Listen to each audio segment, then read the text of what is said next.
उत्तर प्रदेश के मुख्यमंत्री योगी आदित्यनाथ ने अपने गोरखपुर प्रवास के दौरान गोरखनाथ मंदिर में जनता दरबार लगाया और दूर दराज से पहुंचे फरियादियों की समस्याएं सुनी।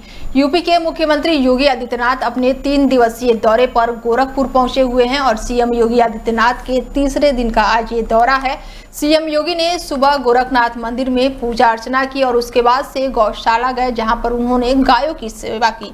महंत दिग्विजय नाथ स्मृति सभागार के सामने आयोजित जनता दरबार में सीएम योगी आदित्यनाथ पहुंचे और एक एक करके फरियादियों के पास खुद पहुंचकर उनकी फरियादों से प्रार्थना पत्र लिया और उनकी समस्याओं को पूरी ध्यान से सुनते हुए मौजूदा अधिकारियों को दिशा निर्देश किए और समस्याओं का जल्द निस्तारण के बारे में भी कहा। फरियादियों को बार बार चक्कर ना लगाना पड़े, इस बात का उन्होंने विशेष ध्यान दिया। फरियादियों के साथ आए बच्चों को सीएम योगी आदित्यनाथ ने चॉकलेट दिया।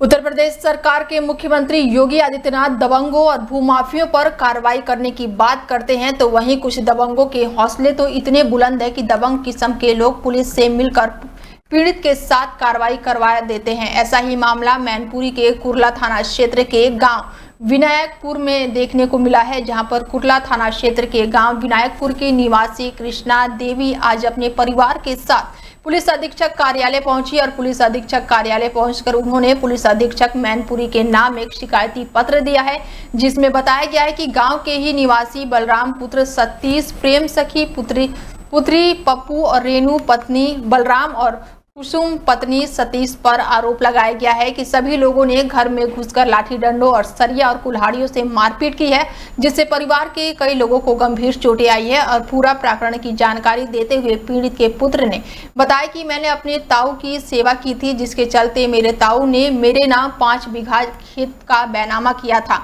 और अपनी चल अचल संपत्ति की वसीयत की थी, लेकिन मेरे ही परिवार के लोग उस जमीन पर कब्जा कर रहे हैं। तो वहीं पीड़ित ने अब न्याय की गुहार लगाई है। मामला ये है कि मैं थाने में जाता हूँ, जैसे तो मेरी कोई सुनवाई नहीं की जा रही है। मेरे ताऊ हैं, वो मुझे जमीन दे के गए, 5 बीघा खेत का बैनामा किया है और चल अचल संपत्ति की वसीयत की है। अब जो परिवार के लोग हैं वो दमंगी दिखा रहे हैं और मुझे इंस्पेक्टर आए तो उन्होंने बोला तुम खेत जोत लो, 20,000 रुपये ले रहे हो, मुझे 20,000 रुपये दो, खेत जोत लो जाके। फिर दूसरी पार्टी वहाँ गई, उसने 50,000 रुपये दे दिए, बोले ऐसा करना सर छोड़ करके नीचे कितना भी मराई दे देना, मैं यहाँ पर आपकी FIR नहीं। पहले से मारपीट का बिल्कुल की गई है। उसके बाद माताजी गई हैं जो थाने, एप्लीकेशन दिया तो बोले यार तू यहाँ से भाग, यहाँ क्या करने आई है, और इनको भगा दिया। हमारे 2 भाई हैं जिनके चोटें हैं, उनके पैरों में चोट लगी हुई है, सरियाँ मारी हैं, कुल्हाड़ी से मतलब वार किया है और माताजी के पैर में चाकू घुस दिया है। FIR नहीं लिखी है। क्या नाम है आपका? हमारा नाम कृष्णा, कहाँ से आए आप? विनायकपुर से। क्या मामला है? मामला जाए साहब का नाम थाने वाले हम पे 20,000 रुपये लेके जाके धान गाड़ो जा गई और हमें धान तो गड़ में दे पार्टी गई 50,000 रुपये दे के और इंस्पेक्टर गई और करो जगह टूर फर कर दे, रिपोर्ट नहीं लिखे। हाँ, रिपोर्ट नहीं लिखे। क्या बात थी? पूरी बताओ। पूरी बात का खेत में हम जोतन गए, जब उन्होंने रुपया पे 20,000 ले तो जोतन गई। किसका खेत है? खेत हमारा आएगा, वो रुपये किसने लिए? रुपये ले दरोगा जी ने। रोल क्या नाम है? इंस्पेक्टर नाम क्या है? अब इसका साल पैसे लिए हैं? हाँ, किस बात के लिए? जाके ले जाएंगे कि पार्टी पे तो ले 50,000 रुपया, जब हमारे बात तो करिए जाए ऊपर से नीचे तो खोपड़ा मत फोड़ियो और मसा के मारो और हम रिपोर्ट नहीं लगे। हम कल गए। कुछ दिन पहले 80,000 रुपए देकर घर लाए दुल्हन घर से जेवरात सहित नकदी लेकर फरार हो गई। पीड़ित के पिता ने कोतवाली में तहरीर देकर कार्रवाई करने की गुहार लगाई है। गांव निवासी दयाराम सैनी ने बताया कि 3 दिन पहले कुछ लोगों को 80,000 रुपए देकर अपने पुत्र राहुल सैनी की शादी कानपुर नगर की एक महिला से कराई थी और राहुल की शादी से घर वाले काफी खुश थे। गांव वालों को प्रीति भोज कराने की तैयारी में जुटे हुए थे और मंगलवार की रात दुल्हन दरवाजे की बाहर से कुंडी लगाकर मौके से फरार हो गई और सुबह जब उठे तो दुल्हन न मिलने पर परिवार के लोगों में खलबली मच गई। घटना की जानकारी मिलने पर ग्रामीणों का हुजूम लग गया और भागी दुल्हन की तलाश में गांव वाले जुट गए। गांव से बाहर खेत में उसके कपड़े मिले हैं। कई घंटे तक ग्रामीणों ने दुल्हन की तलाश की, लेकिन वो नहीं मिल सकी। रात में दुल्हन के जाने की वीडियो CCTV कैमरे में कैद हो गई है। दयाराम ने आरोप लगाया कि दुल्हन मंगल सूत्र, बिछिया, पायल सहित 80,000 रुपए और जेवरात और प्रीति भोज के लिए रखे 50,000 रुपए लेकर फरार हो गई है। दूल्हे के पिता ने आरोप लगाया है कि बिचौलिए ने ही महिला को फरार किया है। शादी के पहले कुछ दिन वो उन्हीं के घर रह रही थी। सूचना मिलते ही मौके पर पहुंची पुलिस जांच पड़ताल में जुटी हुई है। कोतवाली राम असरे सरोज ने बताया कि डायल पुलिस को सूचना दी गई है और मामले की जांच पड़ताल की जा रही है। खबर यूपी के मैनपुरी से है, जहां पर जमकर मारपीट का मामला सामने आया है। जमीनी विवाद में परिवार के दो पक्षों में ये मारपीट हुई है। एक पक्ष ने एसएसपी से न्याय की गुहार लगाई है और एक पक्ष अपने परिवार के साथ एसएसपी दफ्तर पहुंचा। परिवारजन जमीनी रंजिश के कारण विवाद को बता रहे हैं और एसपी ने मामले की जांच पड़ताल के आदेश दिए हैं। जांच पड़ताल होने के बाद से दबंगों के खिलाफ कार्रवाई होगी। पूरा मामला थाना औछा के ग्राम छतरी का बताया जा रहा है।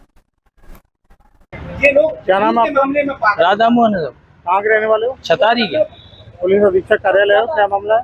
मेरा मामला ये है कि मेरी जो है घर पुराना घर और इन लोगों ने दबंगई छीन रहे, इन्होंने छीना है। उसी में हमारा लेटरिन बना है। मेरे 12,000 की जो मिली थी वो, और मीटर भी वहीं पे तोड़ फोड़ के डाल दिया है। मेरा कनेक्शन चल रहा है, उस पर 20-25 हजार रुपये कनेक्शन के बिल आ रहा है और मेरा मकान है। कौन लोग हैं? वो चरण सिंह हैं, उनके अन्य लड़का भी। कहाँ के रहने वाले हैं? छतारी के। हाँ, क्या दबंग लोग हैं? यो दबंग 6 लड़के हैं और एक दूसरे की तरफ से दर फगुए ले आते। हम तो गरीब आदमी, गलत बात पड़ती है। ऐसा नहीं करना चाहिए किसी के साथ। हम बाहर नौकरी करते हैं तो मजदूरी, बच्चों को परेशान करते, मारते पीटते हैं, ऐसा थोड़ी चलता है। आप बता रहे आपको निकाल दिया गाँव? हाँ, निकाले दिया बिल्कुल। गाँव से निकाल दिया? हाँ, एक दूसरे के घर में रहने पड़ता है, एक बच्चे तो पालेंगे ही ना। अभी साहब से बात हुई थी? हाँ, साहब से बात क्या हुई। बताया? साहब ने वो ये कह दिया, वो ठीक है हम लिख के दे रहे हैं, वो आपकी सुनवाई। कई बार पुलिस जा चुकी है, 1 से 2 साल तक हो चुका है। पुलिस जाती है, आती है, लेना देना हो जाता है, गरीबों की सुनती नहीं। ऐसा क्यों?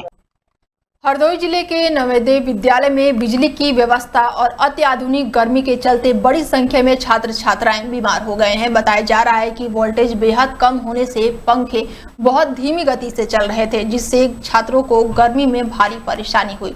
इसी कारण स्कूल में पढ़ने वाले 20 से अधिक छात्रों की तबीयत बिगड़ गई। इनमें से 12 बच्चों को तत्काल समुदाय स्वास्थ्य केंद्र में भर्ती कराया गया, जबकि हालत गंभीर देखते हुए 2 छात्रों को हरदोई मेडिकल कॉलेज रेफर कर दिया गया है। विद्यालय के प्रभारी ने इस मामले को सामान्य बताया है और उन्होंने कहा है कि विद्यालय में ना तो खाने की समस्या है, ना पानी की, बल्कि गर्मी के कारण बच्चे बीमार हो गए। उन्होंने कहा कि प्रतिदिन 4 से 5 बच्चे इसी कारण से बीमार हो रहे हैं। उन्होंने बताया कि 4 से 5 छात्राएं रात में और 8 से 10 बच्चे सुबह और 2 से 3 बच्चों को अभी अस्पताल ले जाया गया है। बड़ी संख्या में बच्चों के गंभीर होने के बाद से विद्यालय प्रशासन इसे हल्के में ले रहा है।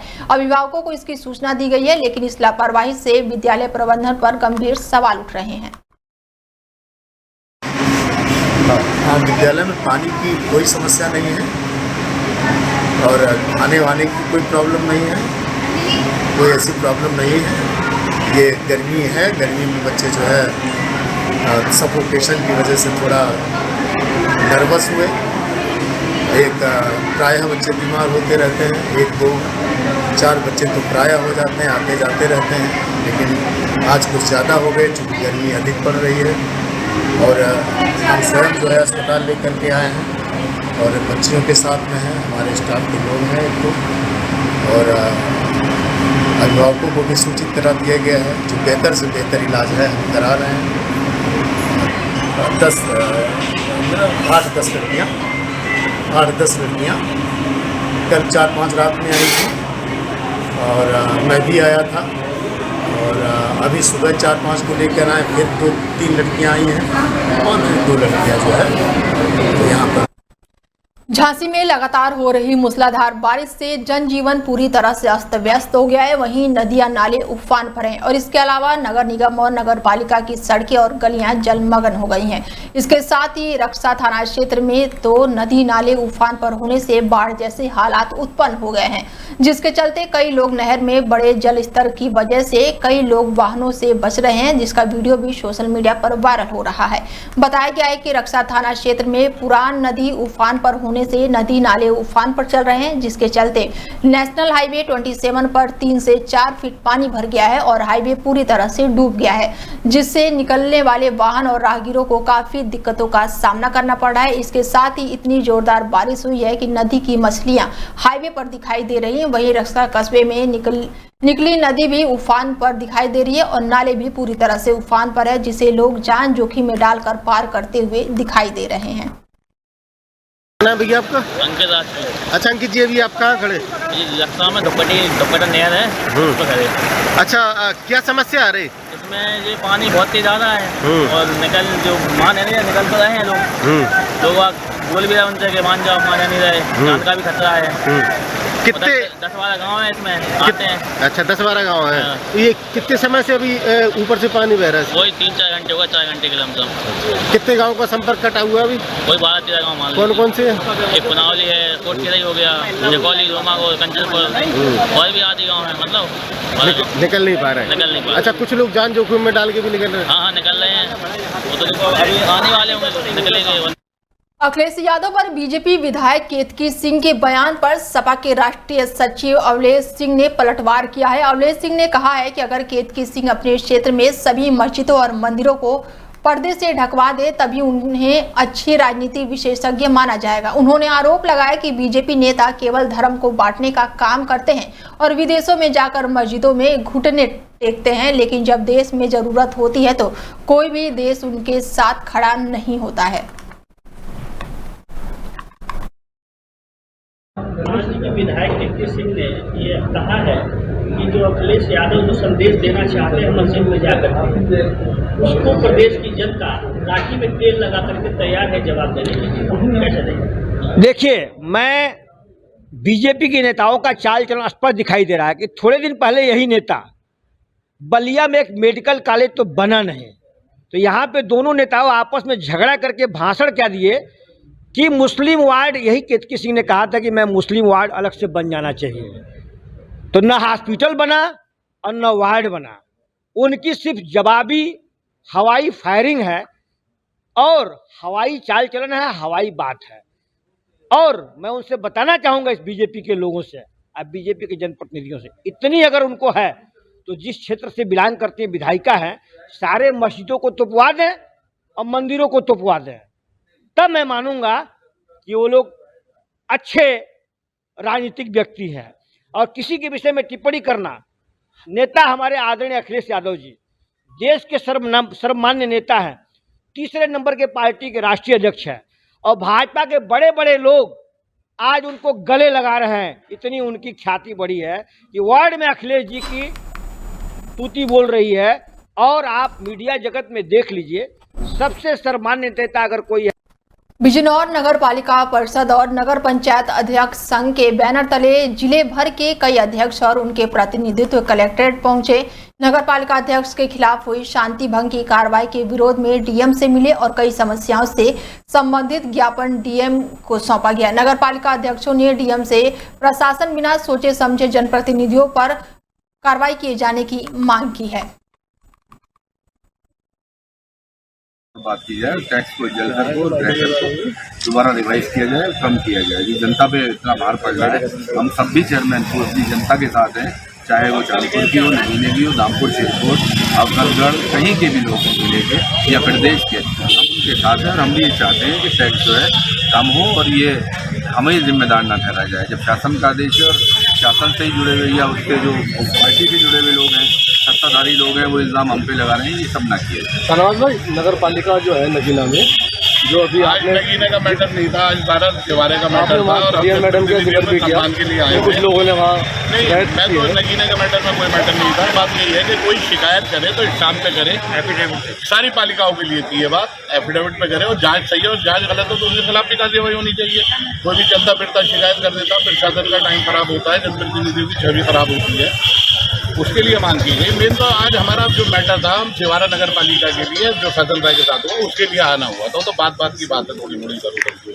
हाँ, मैडम ने पूरा आश्वासन दिया है, आश्वासन दिया हुआ हमने क्या बंद किया, उसमें जनप्रतिनिधियों का सम्मान रखा जाए, भविष्य में ऐसी अधिकारियों को निर्देशित किया जाए, कोई इस तरह की बात नहीं, क्योंकि हम लोग कोऑर्डिनेशन बनाते हैं जनता का और प्रशासन की खड़ी है उसकी।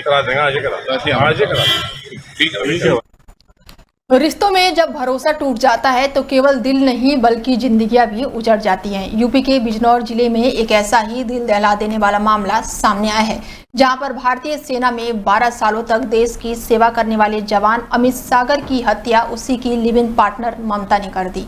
वो महिला जिसे उसने अपने जिंदगी का हमसफर समझा, अमरोहा के गांव कोटा का निवासी अमित सागर भारतीय सेना में बतौर जवान कार्यरत था और वो नजीबाबाद के आदर्श नगर क्षेत्र में ममता पत्नी सुभाष के साथ लिव इन रिलेशन में रह रहा था। ममता मूल रूप से बिजनौर की रहने वाली है और 15 जुलाई को अमित के मकान मालिक ने उसकी मां को फोन पर सूचना दी कि बेटे की हालत गंभीर है।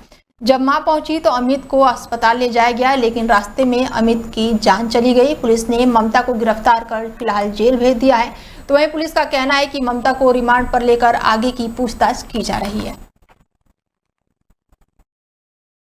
23 जुलाई 2025 को कांति देवी नाम की एक महिला जो जनपद अमरोहा की रहने वाली है, उनके द्वारा एक एप्लीकेशन दी गई कि उनका बेटा अमित सागर जो भारतीय सेना में कार्य करता है, वो थाना नजीबाबाद में एक महिला के साथ लिव इन में रहता है। उसकी हत्या उसके साथ रहने वाली महिला ने की है। उक्त सूचना पर जांच की गई, पोस्टमार्टम रिपोर्ट का अवलोकन किया गया तो यह पाया गया कि अमित की मृत्यु स्ट्रैंगुलेशन के कारण हुई है और तथ्यों की पड़ताल की गई तो उसके साथ रहने वाले भतीजे ने भी इस बात की पुष्टि की कि ममता नाम की महिला जो उसके साथ रहती थी, उसने उसे बहाने से टमाटर लेने के लिए भेज दिया था। उसके बाद उसने ही उसके चाचा की हत्या कर दी है। तो उचित धाराओं में मुकदमा पंजीकृत कर लिया गया है। साथ ही ममता की गिरफ्तारी भी करके उसे न्यायिक हिरासत में जेल भेज। यूपी के फिरोजाबाद में प्रेम का अंत बेहद दुखद हुआ है। शादीशुदा प्रेमी का शव देखकर 19 साल की प्रेमिका ने भी अपनी जान दे दी है। दोनों एक दूसरे से 3 साल से प्यार कर रहे थे और बीते रात दोनों के बीच लंबी बातचीत चली और उसमें उनके एक दूसरे से झगड़ा हुआ। मरने से पहले लड़की ने इंस्टाग्राम पर स्टेटस लगाए थे जिसमें वो काफी रो रही थी। वो लिख रही थी कि जवानी में उठेगा जनाजा। मामला जरासा क्षेत्र के गांव अकबरपुर का बताया जा रहा है। पुलिस ने शव को पोस्टमार्टम के लिए भेज दिया है। पुलिस को दोनों पक्षों में से किसी ने तहरीर नहीं दी है। आकाश जसराना क्षेत्र के गांव अकबरपुर में रहता है और उसकी गली से 100 मीटर दूर भारती का घर है। दोनों के बीच प्रेम प्रसंग चल रहा था और दोनों ही लोधी राजपूत समाज से आते हैं, लेकिन फिर घर वाले शादी के लिए राजी नहीं हुए। आकाश के घर वालों को भारती से प्रेम प्रसंग का पता चला तो 1.5 साल पहले उनकी शादी मैनपुरी के एक युवती से करा दी। उसकी पत्नी 9 माह की गर्भवती है। आकाश का परिवार खेती से जीवन यापन करता है और उसके साथ माँ कलावती देवी और छोटा भाई कुलदीप रहता है। पिता राजेश की मौत 5 साल पहले ही हो गई थी। सर, थाना क्षेत्र जसराना की क्या घटना है? देखिए, थाना जसराना क्षेत्र में एक गांव पड़ता है अकबरपुर कुतुबपुर। वहां पर एक युवक और युवती के द्वारा अपने अपने घरों में फांसी लगा के आत्महत्या किए जाने का प्रकरण संज्ञान में आया था। दोनों के शवों को पोस्टमार्टम के लिए भेजा गया है। प्रथम दृष्टया ये पता चला है कि दोनों के बीच में प्रेम संबंध थे। लड़का विवाहित था जबकि लड़की अविवाहित थी। फिर भी इस प्रकरण की विस्तृत जांच की जा रही है तथा जो भी तथ्य सामने आएंगे तदनुसार विधिक कार्रवाई की